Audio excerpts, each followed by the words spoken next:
औज़ुबिल्लाहिमिनश्शैतानिर्रजीम बिस्मिल्लाहिर्रहमानिर्रहीम। अस्सलाम वालेकुम बच्चों, उम्मीद है बेटा आप सब खैरियत से होंगे और हमारे इस खूबसूरत से सफ़र के 11वें लेक्चर में आपका दिल की गहराइयों से खुशामदीद है।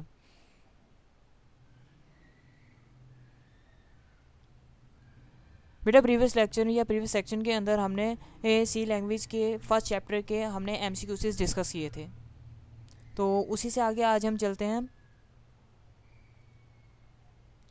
बच्चे आज की जो हमारी टॉपिक जो हमने कवर करने हैं उनमें आपके एक्सरसाइज के ट्रू और फॉल्स का क्वेश्चन होगा।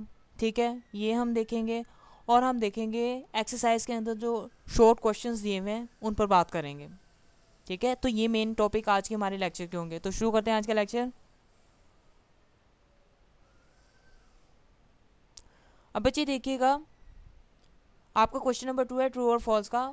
फर्स्ट उन्होंने आपको दिया हुआ है an IDE combines text editors libraries and debuggers in a single interface. क्या जो IDE यानी इंटीग्रेटेड डेवलपमेंट इन्वायरमेंट होता है उसमें टेक्स्ट एडिटर्स, लाइब्रेरीज और डिबगर्स एक ही जगह पर मौजूद होते हैं कि नहीं, ये बात ट्रू है कि फॉल्स है, वो आपसे पूछ रहे हैं। तो ये बात सही है कि गलत है? तो हाँ बच्चे, जो आपके पास IDE होती है इंटीग्रेटेड डेवलपमेंट इन्वायरमेंट होता है उसमें एडिटर्स, टेक्स्ट एडिटर्स, लाइब्रेरीज और डिबगर्स एक ही इंटरफेस में एक ही स्क्रीन पर मौजूद होते हैं। तो ये बात ट्रू है, तो आपके पास ये क्या आ जाएगा, पहला वाला ट्रू। नेक्स्ट देखिएगा, आपके पास है computer require the conversation of the code written in program file to machine language in order to executed. क्या कंप्यूटर को ज़रूरत होती है कि वो प्रोग्राम फाइल जो लिखे उसको मशीन लैंग्वेज में कन्वर्ट करें? तो देखिएगा ज़रा, अब कोई भी आप अगर प्रोग्राम लिखते हो, आपने प्रोग्राम लिखा सोर्स प्रोग्राम में, अब सोर्स प्रोग्राम को जब तक आप 101 में यानी मशीन लैंग्वेज में कन्वर्ट नहीं करोगे तो कंप्यूटर उसको समझ नहीं सकता।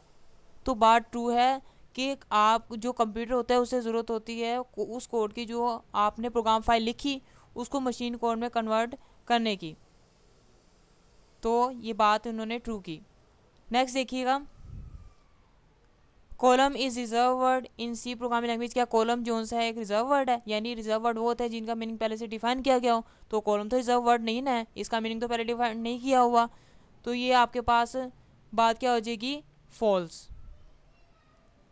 नेक्स्ट देखिएगा, अभी देखिएगा यहाँ पर स्टेरिक लगा हुआ है और कमेंट्स गोज हेयर, और यहाँ पर स्टेरिक है इज़ अ वैलिड कमेंट। वो कह रहे हैं कि ये सही कमेंट है, कि बात ही सही कर रहे हैं कि गलत कर रहे हैं। तो बच्चे देखिएगा, हमें पता है कि अगर ये वैलिड होता तो यहाँ पर भी आपके पास फॉरवर्ड स्लैश होना था और इस जगह पे भी फॉरवर्ड स्लैश लगना था, लेकिन ये आपके पास इनवैलिड कमेंट है, तो ये बात आपकी क्या है, फॉल्स। ठीक है, नेक्स्ट देखिएगा, float can store a real number up to 6 decimal और प्रिसीजन। जो फ्लोट है वो शारी के बाद 6 हिस्सों तक नंबर्स को क्या कर सकता है, स्टोर कर सकता है। बात ट्रू है कि फॉल्स है? तो बच्ची बात सही है कि शारी के बाद 6 हिस्सों तक बाय डिफ़ॉल्ट फ्लोट वैल्यूज़ को स्टोर कर सकता है। तो ये बात आपकी क्या हो जाएगी, ट्रू।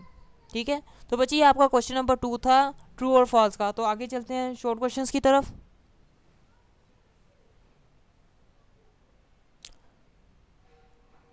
बच्ची शॉर्ट क्वेश्चन में क्वेश्चन नंबर 3 आपका है, उसमें उन्होंने आपको डेफिनेशंस दी हुई हैं 5, वो हमने डिस्कस करनी है। पहली डेफिनेशन उन्होंने दी है IDE यानी इंटीग्रेटेड डेवलपमेंट इन्वायरमेंट को आपने डिफाइन करना है। शॉर्ट क्वेश्चन है, तो इसका आप आंसर कुछ इस तरह लिख सकते हो, a software that provides a programming environment to make easy for programmers in writing and executing computer programs is known as an integrated development environment. कि वो सॉफ्टवेयर जो प्रोग्रामर्स को मदद देता है प्रोग्राम लिखने में, प्रोग्राम को एग्जीक्यूट करने में, ठीक है, उसको आप इंटीग्रेटेड डेवलपमेंट इन्वायरमेंट कहते हो। जो आपके पास IDE होता है उसमें आप लिख सकते हो, डीबग कर सकते हो, ट्रांसलेट कर सकते हो, प्रोग्राम को रन कर सकते हो और उसकी डॉक्यूमेंट फाइल बना सकते हो। ठीक है, ये सिंपल से आप डिफाइन कर सकते हो IDE को। और IDE जो सी होती है एब्रीवेशन होती है इंटीग्रेटेड डेवलपमेंट इन्वायरमेंट की। ठीक है, नेक्स्ट देखिएगा, नेक्स्ट बच्चों आपके पास है कंपाइलर। अगर हम कंपाइलर को डिफाइन करते हैं तो देखिएगा कुछ इस तरह करेंगे, software that converts a high level language program into machine level language 101 is called compiler. कि वो सॉफ्टवेयर जो आप हाई लेवल लैंग्वेज प्रोग्राम में कोई प्रोग्राम लिखते हो उसको 101 में कन्वर्ट करता है, उस सॉफ्टवेयर को आप कंपाइलर कहते हो। Every language has its oven compiler, her language का बसाते खुद अपना एक कंपाइलर होता है। सी जैसे है इसका अलग कंपाइलर होगा, सी प्लस प्लस का अलग होगा, ठीक है। जितनी भी प्रोग्रामिंग लैंग्वेज होती है सबका कंपाइलर अलग अलग होता है। First program is written in high level language then it is given to compiler. जब पहले सबसे आप एक हाई लेवल लैंग्वेज में प्रोग्राम लिखते हो, फिर उसको कंपाइलर को दिया जाता है और कंपाइलर से क्या करता है 101 में कन्वर्ट करना शुरू कर देता है, उसकी एग्जीक्यूटेबल फाइल बनाता है। नेक्स्ट देखिएगा, compiler detects and tells about errors in a program. अगर प्रोग्राम में कोई एरर होती है तो कंपाइलर क्या करता है, आपको शो करवाता है कि इस प्रोग्राम में एरर है, उसे करेक्ट करो। When high level language program C is error free, compiler converts it into machine language। जब आपने प्रोग्राम लिखा और प्रोग्राम में कोई एरर मौजूद नहीं हुई तो आपका प्रोग्राम क्या होगा, कंपाइल हो जाएगा कम्प्लीटली। लेकिन अगर आपके प्रोग्राम में कोई एरर हुई तो कंपाइलर उसको कम्प्लीटली 101 में कन्वर्ट नहीं कर पाएगा, ठीक है। नेक्स्ट देखते हैं आगे। अच्छा पहले इसलिए समझिएगा, हाई लेवल तो आप प्रोग्राम लिखते हो वो होता है हाई लेवल लैंग्वेज में, ठीक है। जब आप लिख कर कंपाइलर को देते हो यानी कंपाइल करना शुरू करते हो तो कंपाइलर क्या करता है, उसमें से एरर्स को डिटेक्ट करता है। अगर आपके पास आपके प्रोग्राम में कोई एरर नहीं होगी तो उसको 101 में कम्प्लीटली कन्वर्ट कर देगा और एक और फाइल बनाएगा, और वो फाइल लिखी हुई होगी आपके पास 101 में यानी लो लेवल लैंग्वेज में यानी मशीन लेवल लैंग्वेज में। अब ये मशीन लेवल लैंग्वेज जो सी होती है कंप्यूटर समझ सकता है, इसको एग्जीक्यूट कर कर आपने जिस मकसद के लिए प्रोग्राम लिखा होगा उस मकसद के लिए वो प्रोग्राम चला देगा, ठीक है। तो हाई लेवल लैंग्वेज में का मतलब ये होता है कि वो प्रोग्राम जो आप खुद लिख रहे होते हो ना वो आपका होता है हाई लेवल लैंग्वेज में, ठीक है। आगे देखिएगा,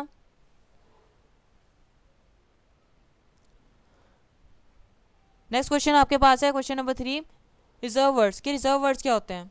तो इसको कुछ आप इस तरह डिफाइन कर सकते हो, the word that have predefined meaning and purpose in C language are called keywords और reserve words of C language.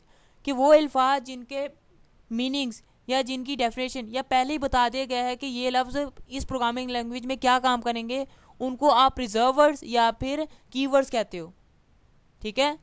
All keywords written in lower case letter, तमाम के तमाम जो कीवर्ड्स हैं सी लैंग्वेज के अंदर वो छोटी एबीसी में लिखे जाते हैं। Keywords can not be use as identifier, keywords को आप आइडेंटिफायर के तौर पर यूज़ नहीं कर सकते। In C level language there are 32 keywords. C level language के अंदर 32 कीवर्ड्स डिफाइन है, ठीक है।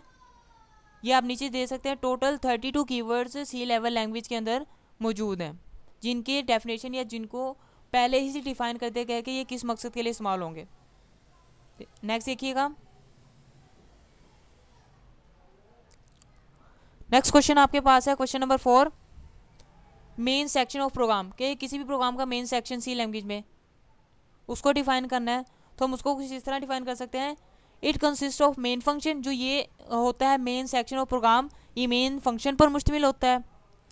Every C program must contain a main function and it is the starting point of execution. और हर सी प्रोग्राम का एक मेन फंक्शन ज़रूर होता है और यहीं से एक प्रोग्राम की जो एग्जीक्यूशन होती है वो स्टार्ट होती है। इससे पहले लिखा जाता है हेडर सेक्शन, लेकिन जो एग्जीक्यूशन स्टार्ट होती है वो मेन सेक्शन से होती है। When a C program is executed, जब सी प्रोग्राम एग्जीक्यूट किया जाता है, the control goes directly to the main function. जो कंट्रोल होता है वो मेन फंक्शन से चलता है, ठीक है। आगे देखिएगा, जो जनरल स्ट्रक्चर है मेन फंक्शन का इस तरह लिखा जाता है, वॉइड ये आपके पास होती है रिटर्न टाइप, ये होता है मेन फंक्शन। यहाँ पर ब्रैकेट के अंदर आप पैरामीटर्स लिखते हो, ठीक है। और यहाँ से इसके बाद शुरू हो जाती है बॉडी, और बॉडी के अंदर स्टेटमेंट्स लिखी जाती हैं कि ये पैरामीटर्स क्या होते हैं, ये रिटर्न टाइप क्या होती है, हम लास्ट चैप्टर में डिस्कस करेंगे, वहाँ पर ब्रीफली इसकी डिस्कशन होगी। जस्ट हम अभी इसका इंट्रो देख रहे हैं, ठीक है। The word void before the function में means that this function does not return a value. अब यहाँ लास्ट पर void लिखा हुआ है, void का मतलब ये है कि ये कोई वैल्यू रिटर्न नहीं करेगा। And the second void inside the brackets means it does not have any argument. और जो ब्रैकेट के अंदर void लिखा हुआ है इसका मतलब ये होता है कि इसके कोई पैरामीटर्स हम यूज़र या प्रोग्रामर ने नहीं दिए, ठीक है। आगे देखते हैं, बच्चे नेक्स्ट आपका क्वेश्चन है क्वेश्चन नंबर 5। उसमें आपको कहा कि केयर डाटा टाइप को आप डिफाइन करें, तो इसको कुछ आप इस तरह डिफाइन कर सकते हैं, to declare a character type variable in C.